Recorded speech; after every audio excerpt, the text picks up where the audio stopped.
Hello, this is the EU Weekly Review by TASA TV. Here are some of the most recent highlights concerning the conference on the future of Europe, which is currently taking place in the European Union. The end of the conference is scheduled for May next year. French President Emmanuel Macron said in Paris last week when presenting priorities of his country's presidency of the EU Council. France will take over the presidency from Slovenia on New Year's Day.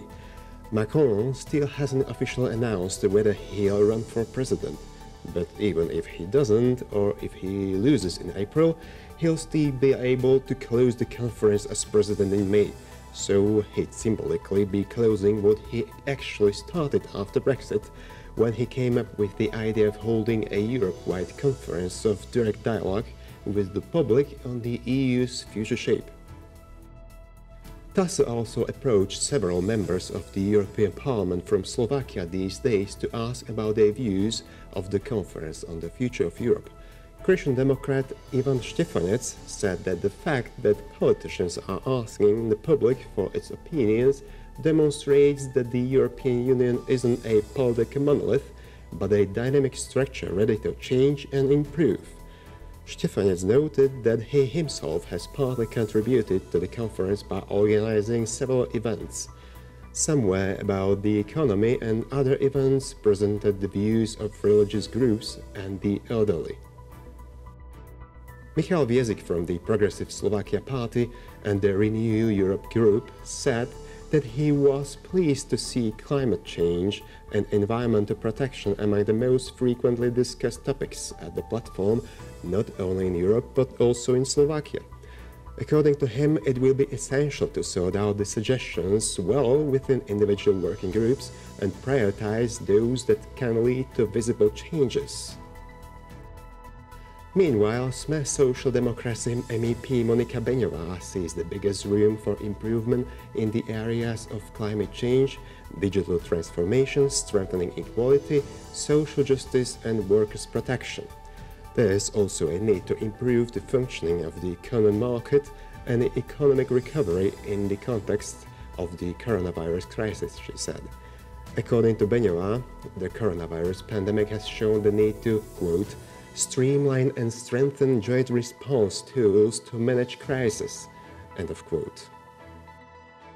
According to Christian Democrat Miriam Lexman, many people perceive the European Union only through EU funds.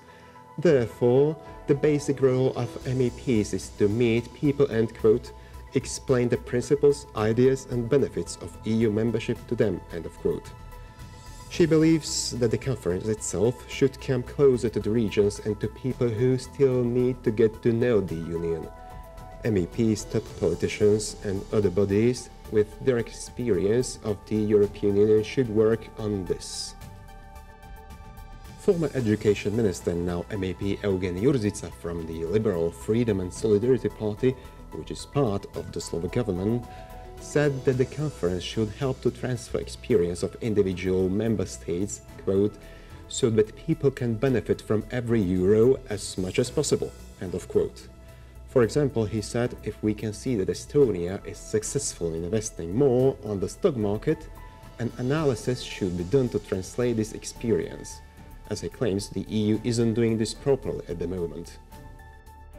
MEP Petr Polák, who is an ethnic Roma and comes from the main governing party in Slovakia, Oľano, said that the conference on the future of Europe should also think about the Roma and other groups of EU citizens whose representation in European institutions is very low. According to him, all citizens should have a voice in the conference, including those who aren't involved in policy making on a larger scale. One of the conference's benefits could be a high level of Slovaks' familiarity with the EU, said Smer MEP Miroslav Číž. He pointed out that people's awareness of the EU affairs in Slovakia has been insufficient for a long time, which he partly ascribed to the absence of a TV station that would bring round-the-clock news coverage on the EU in Slovak. And this is partly why we make this show on TASA TV each week. I hope you enjoyed this episode and see you next week.